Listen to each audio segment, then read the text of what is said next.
Your anxiety isn't a malfunction. It's an ancient alarm system, and it's screaming at you to show you exactly who is holding the match. It's not in your head. That phrase needs to be repeated. It is not in your head, that knot in your stomach when a certain person walks into the room, that sudden wave of exhaustion after a simple phone call with them, the brain fog that descends right when you need to be sharpest in their presence. For years, you may have blamed yourself. Maybe you thought, I'm too sensitive, or I need to manage my stress better, or why am I so tired all the time? You've been asking the right questions, but pointing them at the wrong target. Here is the internal moral question you must begin to ask yourself. What if your body is not failing you, but is in fact the most loyal bodyguard you have ever had? What if these symptoms aren't signs of your weakness, but of its incredible, primal strength? For too long, we have been taught to sever the connection between mind and body, to intellectualize our pain, to explain away our gut feelings. We are told that logic is king, and that intuition is the foolish, hysterical peasant in the court. This is the great gaslighting of modern life. It creates a profound sense of isolation, a feeling that you are going crazy inside your own skin. You feel a deep, cellular level know about someone, yet your logical mind, and perhaps everyone around you, says yes, they're charming, they're successful, they're the life of the party, they're family, and so you silence that inner alarm. You push it down, you swallow the discomfort, but the body keeps the score. It does not forget. It speaks a language older than words, a language of tension, of sickness, of pure, unadulterated instinct. This is where we must turn to the wisdom of psychology, not as a sterile diagnosis, but as a map back to ourselves. Carl Jung, the great explorer of the human soul, understood this language. He gave us a concept that is crucial for this journey: individuation. Individuation, in its simplest form, is the process of becoming whole. It's the journey of integrating all the disparate parts of yourself, the conscious and the unconscious, the light and the dark, into a unified, authentic self. A huge part of this journey involves listening to the parts of you that have been silenced. And often, the most silenced part is the wisdom of your own body. Your body is a vessel for your unconscious mind. When you have pushed a truth so far down that your conscious mind can no longer access it, your unconscious will find a way to get the message to you. It will use the body as its emergency broadcast system. Those aches, that fatigue, that anxiety, they are not random. They are coded messages from the deepest, most honest part of you. They are a call to begin the sacred work of individuation. So today, we are going to learn how to decode these messages. We will explore the uncomfortable, often controversial truth that your body is trying to warn you about someone. These are the signs that your physical self is rejecting a person long before your mind has given you permission to do so. Number 1. The stomach drop when they appear. This is perhaps the most primal and undeniable sign. It's not just a feeling of nervousness, it's a sudden, visceral, plummeting sensation in your gut. It happens the moment they walk into a room, the second their name appears on your phone, or when you hear their car pull into the driveway. You're at a friend's barbecue, laughing, relaxed. The sun is warm on your skin. Suddenly, a car door slams. You glance over and see them getting out of their car. Instantly, a cold, heavy weight drops through your chest into your stomach. Your laughter dies in your throat. Nothing has even happened, yet your body has just screamed, "Danger!" This is not a social anxiety. This is a predator-prey response. Your enteric nervous system, often called the second brain in your gut, is reacting to a perceived threat. It is flooding your system with signals that say, unsafe, This person, for reasons your body understands better than you do, has been flagged as a danger to your well-being. It is the purest form of intuition and the first sign you must learn to honor. Number 2, the sudden and crushing brain fog.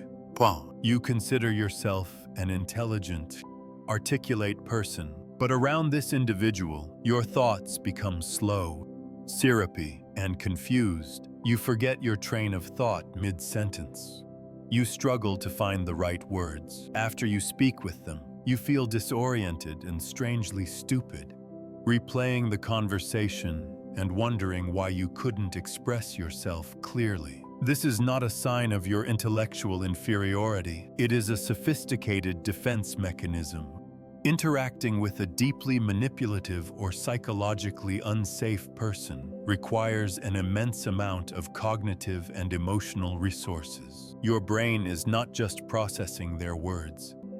It is simultaneously trying to decode hidden meanings, scan for threats, manage your own emotional reactions, and protect you from psychological injury. This immense subconscious effort drains your available mental energy, leading to what feels like brain fog. It's a form of psychological self-preservation. Your mind is so busy protecting your soul that it has little energy left for witty banter or complex arguments.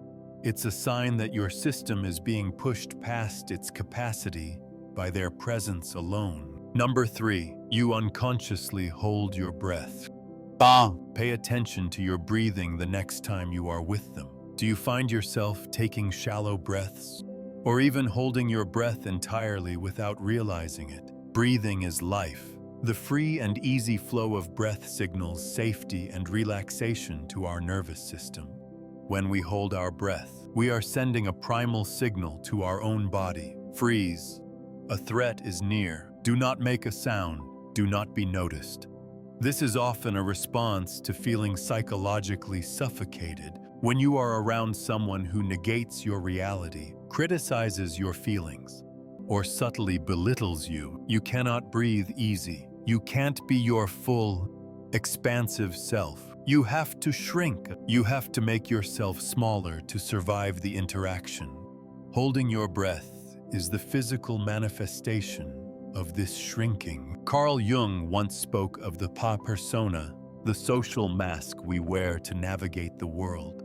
He said, the persona is a complicated system of relations between the individual consciousness and society, a mask that feigns individuality. Around a toxic person, you are forced into a rigid, life-saving persona. You cannot be your authentic self. The effort of holding this mask in place is so great that it literally takes your breath away. Your body is telling you that the air in this person's vicinity is not safe to breathe. Number 4, a bone-deep exhaustion that sleep doesn't cure. This isn't the normal tiredness after a long day of work. This is a profound, soul-level weariness that clings to you like a wet coat. It's especially potent after you've spent time with this specific person. You might sleep for 8, 9, or 10 hours, but you wake up feeling just as drained as when you went to bed. You spend a Sunday afternoon with a family member. The conversation is pleasant on the surface, but when you get home, you feel a need to collapse onto the sofa. It's not sleepiness. It's a feeling of being completely hollowed out, as if a vital life force has been siphoned from you. The rest of your day is a write-off. You have no energy for your own hobbies, your own joy. You've been psychically drained. This is the cost of hypervigilance. Being in the presence of someone your nervous system has flagged as unsafe requires your body to be on high alert. Constantly. It's like leaving a computer running a massive, complex program in the background at all times. It drains the battery at an astonishing rate. This isn't just mental energy, it's physical. Your muscles are tense. Your heart rate is subtly elevated. Your adrenal glands are working overtime. Your body is in a prolonged, low-grade state of fight or flight. This state was designed for short bursts of intense danger, not for chronic, sustained exposure to a person. The resulting exhaustion is a desperate plea from your body for sanctuary. It is begging you to remove yourself from the source of the drain. Here is the question I want you to sit with, and I encourage you to share your experience in the comments below. Which of these first 4 signs resonates the most with you? Can you recall a specific person who triggers that feeling of the stomach drop, the brain fog, the held breath, or the deep exhaustion? You don't have to name them, but acknowledging the feeling for yourself is the first step. Number 5. A sudden, compulsive need to fix your appearance. You're about to see them, and you suddenly feel a frantic urge to adjust yourself. You check your reflection obsessively. Is my hair okay? Does this outfit make me look bad? You find yourself smoothing down your clothes, straightening your posture, or putting on a slightly forced, brighter smile. This is not simple vanity. This is an appeasement ritual. On a deep, unconscious level, their presence communicates a message of judgment.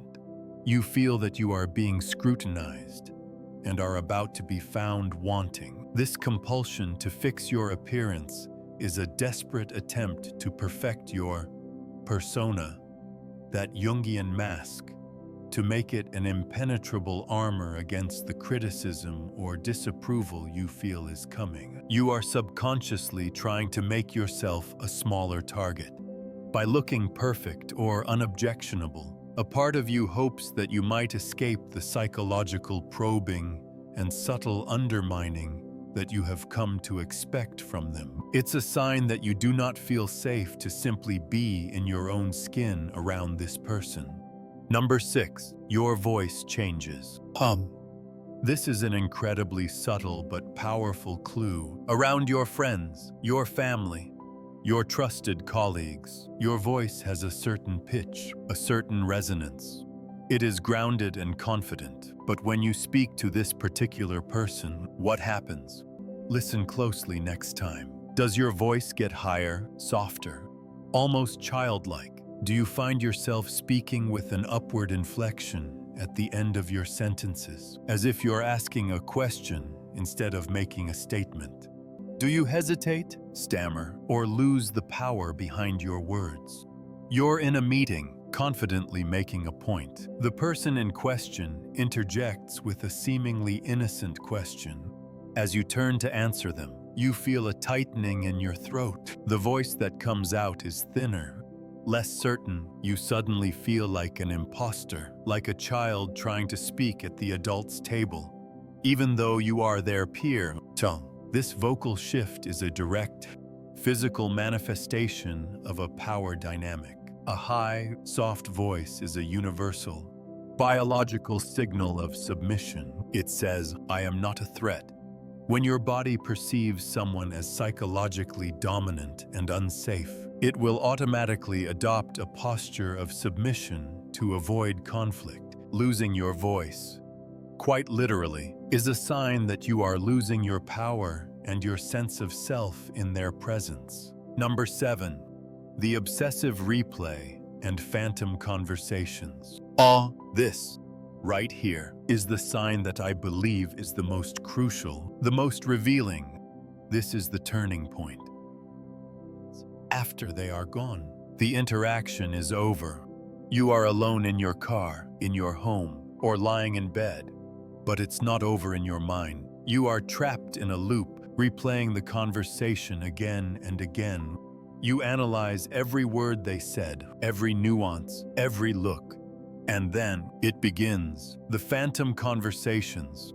You have full-blown arguments with them in your head. You say all the things you were too frozen or too shocked to say in the moment. You are sharp.